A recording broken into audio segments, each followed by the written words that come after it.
In 2015, a series of droughts started to dry up this dam, the source of almost half of the water available to Cape Town, South Africa. In this satellite time-lapse, you can literally see the stored water decrease month by month. In 2018, the city was approaching day zero. Day zero. Day zero. Day zero. Day zero is fast approaching. Shorthand for the day the taps run dry, and people would have to queue to get their water rations. Cape Town was the first major city to risk running out of water. But it's not going to be the last. Jakarta, London, Beijing, Tokyo could all face their own day zero in the coming decades. Most parts of the world, or at least for 1 month a year, are experiencing some water stress or water scarcity. The gap between demand and supply of water is narrowing down. But how can that be? Our planet is awash with water. More than 1 billion trillion liters to be precise. The problem is that 97% of the Earth's water is salty, and most of the fresh water is frozen in ice caps. Less than 1% of the Earth's water is drinkable. That makes one solution especially promising. Desalination. Desalination. Desalination. Desalination seems a pretty straightforward solution. You take that undrinkable salt water, you remove the salt, and you have an unlimited supply of fresh water. So, why are we not building more desalination plants?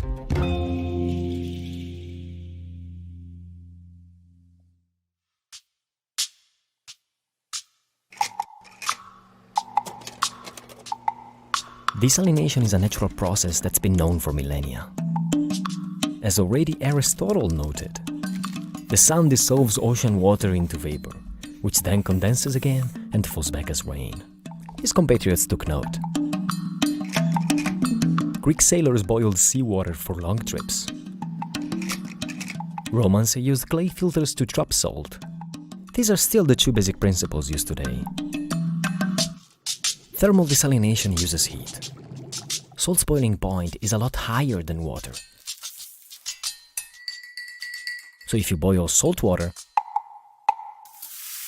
only fresh water will evaporate, leaving all the salt behind. Membrane desalination uses pressure.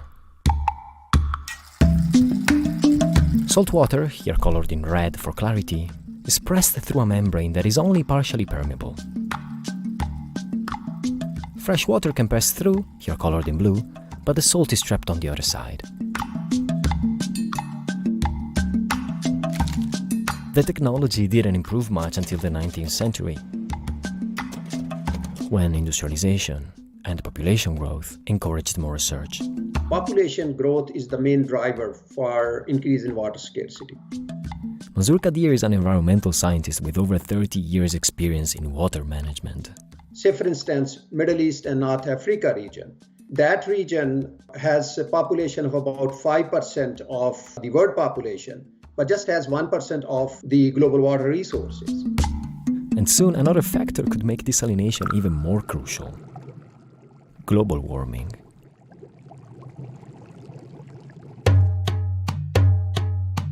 As the climate warms, more water will evaporate. And as Aristotle noticed, more vapor equals more clouds equals more rain. But that rain won't fall evenly. This map shows how precipitation will change as the climate warms. Regions in purple will get more rain, those in orange less. Now compare it with this other map. The red dots here show areas that already today don't get enough water. Dry areas like California and the Middle East will see even less rainfall. Other countries like India will have more rain in the monsoon season, but less in the dry season when people need it most. This will make desalination even more popular. And this really has started to explode, I'd say, since the late 80s and 90s, but especially in the last 20 years, you've seen a big acceleration. Edward Jones is a PhD researcher who has put together a state-of-the-art outlook on the status of desalination. And nowadays we have around 16,000 desalination plants, which are producing more or less 100 million meters cubed of water per day. But take a closer look at this map.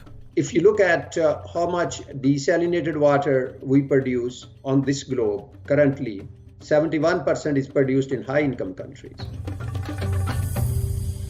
That's because desalination is very costly. Boiling billions of liters of water takes a lot of energy. In the Middle East, the availability of oil and especially fossil fuels makes the thermal processes cheaper. But for other types, it could be, I think, 25 or 30 times more expensive.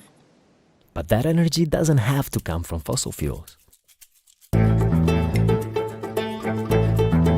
A startup in Berlin has a sustainable alternative. My name is Ali Al-Hakim. I'm the co-founder and CEO of the company Boreal Light. So I moved from West Germany to Berlin. Let me just drink a little bit of water. You want to also drink something? Your water? If you like. Yes, please.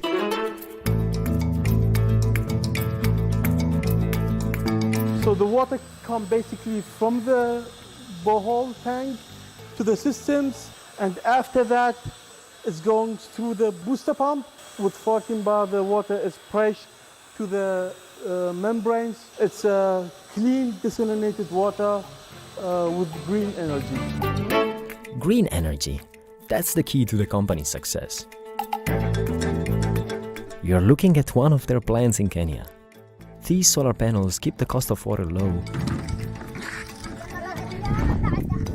In villages like this, where electricity is not available.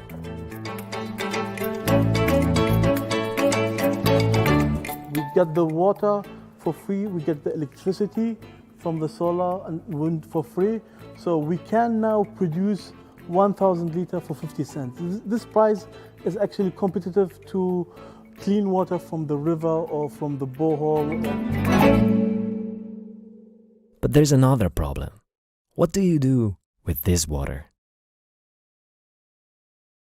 So we forced all of this salt out of the water to produce our fresh water, but now this salt is still contained within our substance, but it's just in a smaller volume, so it's more salty.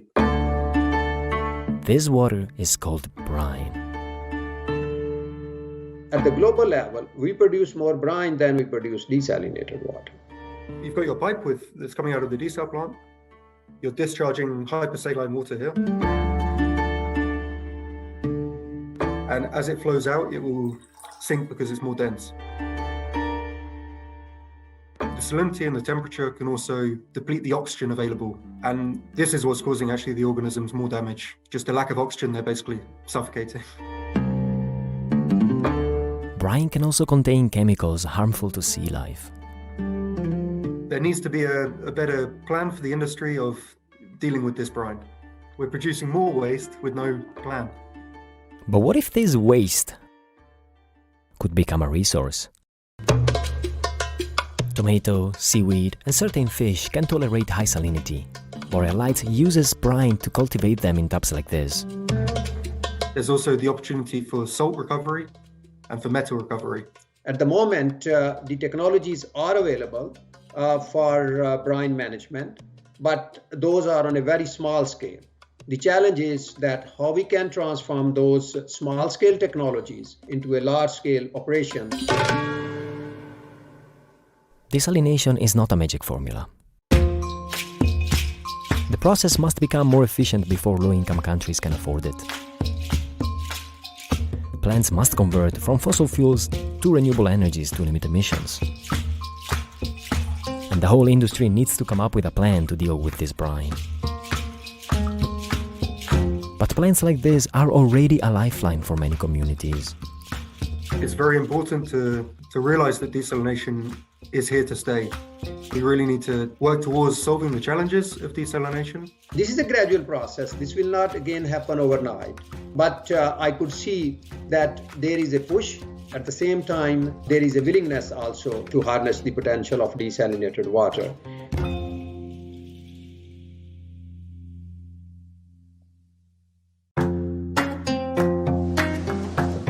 Today, Cape Town is doing a lot better and the dam is almost full. The city was rushing to build desalination plants to avoid day zero. But But the solution was not desalination or any other technology. No one should be showering more than twice a week.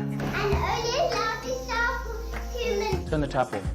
Flush with only when you really need to flush. We've made a massive effort in trying to use as little as possible. You have to save water as if your life depends on it. Citizens became water-wise. They radically changed their water use. We use it consciously and mindfully. We are trying our best to save water. And they valued water for the essential and irreplaceable substance that it is.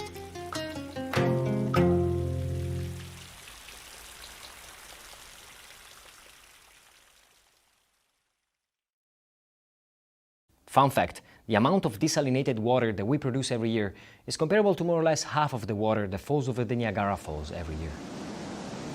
That's it from us. As you can guess from this quick time lapse, these videos take a lot of time, so if you liked it, please give it some love. Share, subscribe, press the like button, and stay tuned. We have more videos like these coming out every Friday.